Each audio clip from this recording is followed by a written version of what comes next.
कल का दिन भारत के लिए बहुत ही बड़ा ऐतिहासिक होने वाला है, क्योंकि कल भारत के कौन प्रधानमंत्री होंगे वो तय हो जाना है।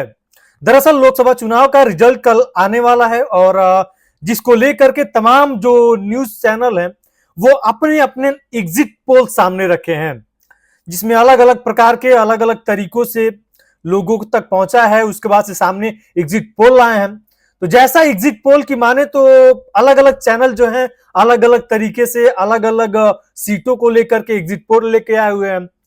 तो कुछ उसी एग्जिट पोल के बारे में आपसे चर्चा करने वाले हैं और बताने वाले हैं कि भारत में जो बिहार राज्य है, बिहार राज्य में कितनी सीटें लोकसभा चुनाव में बीजेपी हासिल कर सकती है।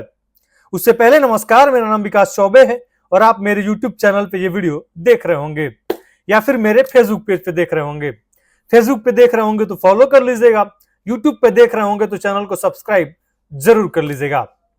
दरअसल लोकसभा चुनाव का रिजल्ट जो है वो कल आना है और जिसको लेकर के जब से 1 तारीख से जब से लोकसभा का चुनाव वोटिंग खत्म हुआ है तब से तमाम जो न्यूज चैनल हैं अपने अपने एग्जिट पोल दिखा रहे हैं। तो इंडिया टुडे के एग्जिट पोल के अनुसार अगर जो माने तो एनडीए जो है वो 361 से 401 सीट पा रही है।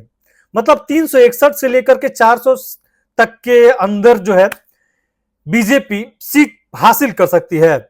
अगर जो इंडी गठबंधन वालों की बात करें तो वो है 131 से 166 तक। ये जो हिसाब किताब है ये अलग अलग चैनलों का अलग अलग भी हो सकता है, लेकिन बिहार की जो सीटें हैं, बिहार में बीजेपी कुछ हद तक नुकसान पा रही है इस बार की सीटों में। क्योंकि पिछली बार 2019 के लोकसभा चुनाव में 39 सीट जीती थी, लेकिन इस बार बीजेपी को यहां से महज 29 से 33 सीटें ही मिलती हुई नजर आ रही हैं, अगर जो मैं इंडिया टुडे के रिपोर्ट के हिसाब से बताऊं तो।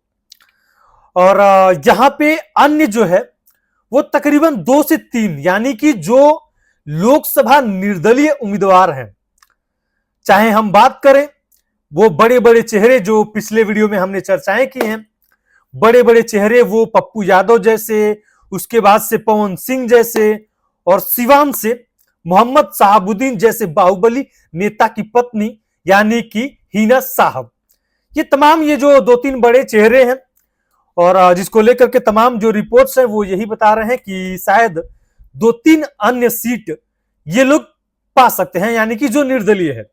और जो एनडीए है वो 29 से 33 सीटें पा सकती है बिहार में।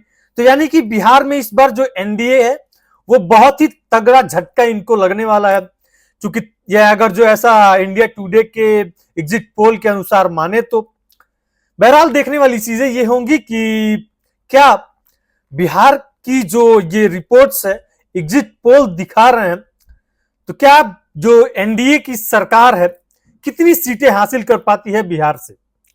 और जो काराकाट में या फिर जो पूर्णिया में, जो सिवान में ये लोग जो निर्दलीय प्रत्याशी उतरे हुए हैं, ये किस हद तक सफल हो पाते हैं, बाकी चर्चाएं होंगी।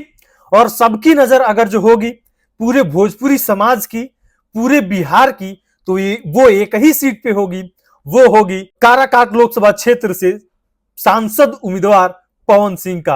आपको क्या लगता है कि बिहार से कितनी सीटें हासिल कर रही है बीजेपी? कमेंट सेक्शन में जरूर बताइएगा और साथ ही साथ ये भी बताइएगा कि वो कौन सा ऐसा उम्मीदवार है बिहार का जो इस बार का सांसद होगा निर्दलीय। कमेंट सेक्शन में जरूर बताइएगा।